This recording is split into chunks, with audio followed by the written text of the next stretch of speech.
Hello everyone, this is Pranav with another Swift video. What I'm gonna be tackling this video is an introduction to SwiftUI. I mentioned last video that I'm gonna be creating a bunch of Swift and SwiftUI related videos, and I thought I could create this video as a preface for a lot of beginners to the scene. First off, what is SwiftUI? SwiftUI is a new framework by Apple released in June of 2019 to help developers make UI much easier. This really fastens the development process and makes it much easier to preview your code before actually running it. Let me show you an example. Let's get started with a new Xcode project. We're just going to choose single view application for this tutorial. Here, my product name is going to be introduction, and the other settings are all correct. This is the most important part though, the user interface. We're going to be changing it from storyboard to SwiftUI. You can save it wherever you'd like. I'm just going to save it in the documents folder.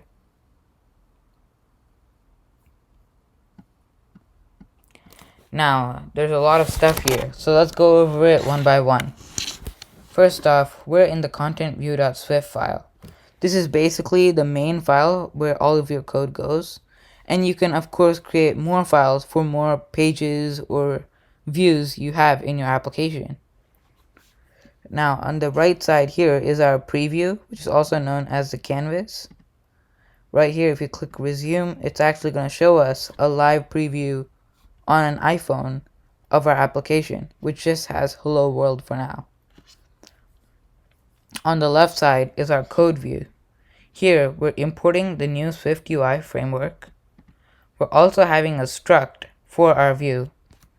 In SwiftUI, views are created using a struct, and many other things are as well, such as the previews here. This is what actually displays this emulator page. Now, what do we use to actually create views in SwiftUI? Well, views are actually composed of elements, such as this text right here. They're all easily created using a one-line sentence, basically. Like this text, if I was to just modify it, it still works right here, as you can see in the preview. That's another thing. All of the code right here updates live on this right side. Another thing is that all of your elements have to be stored inside of the body of your view. But you can still create other variables and stuff outside of this, like time equals 3:15 p.m. That still works, but this is just another variable where all of your content goes. Now, these elements really fasten the development process, as I said before. Let me show you how. If we were to add an image to this view, we can just do that by creating an image, then writing system name. As I don't have another image stored in my assets, I'm just going to use a SF symbol, and let's just call it dude person. Now, this would work except for one other thing. In SwiftUI, all of your elements need to be arranged in a set format, which is known as a stack. There are a H stack, a V stack, and a Z stack. A H stack arranges your elements horizontally, a V stack arranges them vertically, and a Z stack arranges them in front of each other and overlaying them over each other, basically. For this, let's try using a V stack.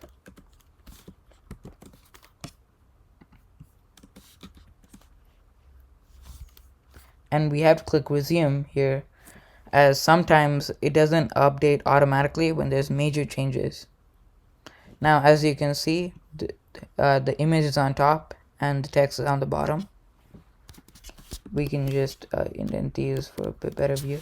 Now, if I was to change the V stack to a H stack, again, it updated automatically, and now they're the next of each other.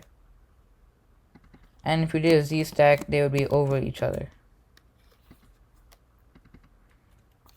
Let's change that back to a V stack. Another important part of SwiftUI is modifiers.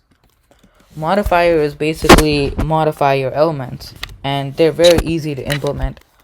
Let's say I wanted to change this text to bold. I could just do .bold, and ta-da, it's bold.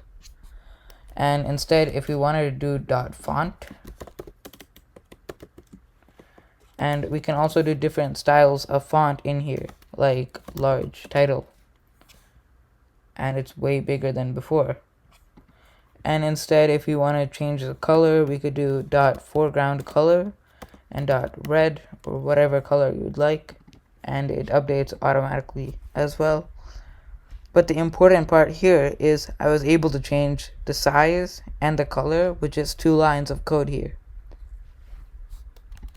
This also works for other things, such as the image. We can change the foreground color of this as well. Let's say to red. And that worked. Or let's just change that to green instead. And we can also change the size of this. We can do that using font size, as that's an SF symbol.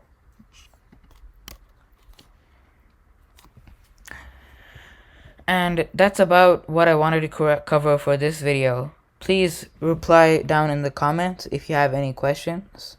I plan on releasing many more SwiftUI related videos in the coming days, so please look forward to that as well. If you liked the video, please leave it a thumbs up and subscribe. Also, hit the bell icon if you're interested in being notified whenever I release a new video. Thank you for watching and stay safe.